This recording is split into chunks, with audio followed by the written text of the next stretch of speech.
पंजाब की खासियत बताने वाला एक व्हाट्सएप मैसेज इस समय वायरल हो रहा है। मैं आपको उसका हिंदी अनुवाद सुना रहा हूं। जब इंदिरा गांधी ने 18 राज्यों पर शासन किया तो पंजाब उन 18 राज्यों में नहीं था।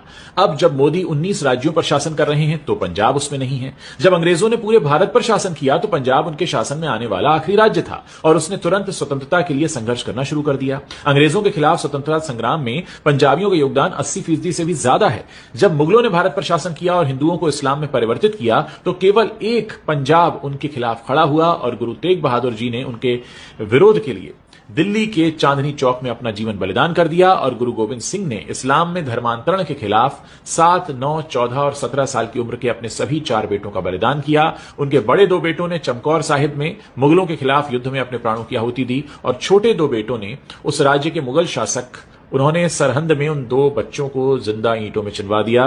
जब सिकंदर ने सब कुछ जीत लिया था तब भी केवल पंजाब के राजा पोरस ने उसे रोकने का साहस किया था। ऐसी नदी भूमि पंजाब को मैं सलाम करता हूं। आज भारतीय इतिहास के सबसे महान सम्राटों में से एक शेर पंजाब महाराजा रणजीत सिंह जी की पुण्यतिथि है। यह डेट आज की नहीं है लेकिन यह मैसेज में लिखा हुआ तो मैं आपको बता रहा हूं।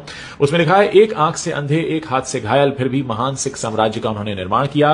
विभिन्न सिखों को एक राज्य में एकजुट किया और एक ऐसा साम्राज्य बनाया जिसमें पंजाब, कश्मीर, लद्दाख और पूरा उत्तर पश्चिम शामिल था।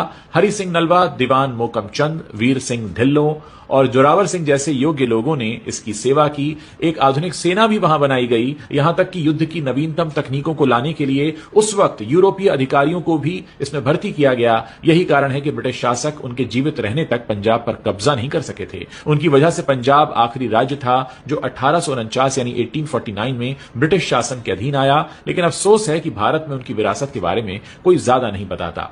उनकी वजह से पंजाब उस समय सबसे ज्यादा पढ़ा लिखा राज्य था। भले ही उन्होंने यूरोपीय अधिकारियों की भर्ती की लेकिन यह सुनिश्चित किया कि वो सख्त आचार संहिता का पालन करें, वो गौमांस न खाएं, धूम्रपान न करें और शराब भी न पिएं। वास्तव में रणजीत सिंह जी ने अपने साम्राज्य में गौहत्या पर प्रतिबंध लगा दिया था।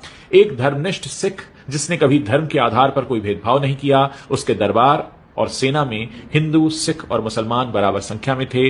वो एक सच्चा धर्मनिरपेक्ष राजा था। उसका वित्त मंत्री हिंदू ब्राह्मण था, उसका प्रधानमंत्री डोगरा था, उसका विदेश मंत्री एक मुसलमान था। उसने स्वर्ण मंदिर का जीर्णोद्धार भी करवाया, उसे सोने की प्लेटें दी और हिंदुओं और मुसलमानों को भी उनके मंदिरों और तीर्थ स्थलों के जीर्णोद्धार के लिए बराबर मात्रा में सोना दिया।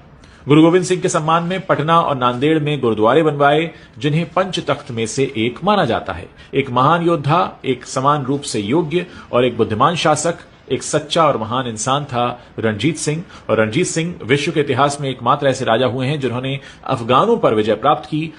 पंजाब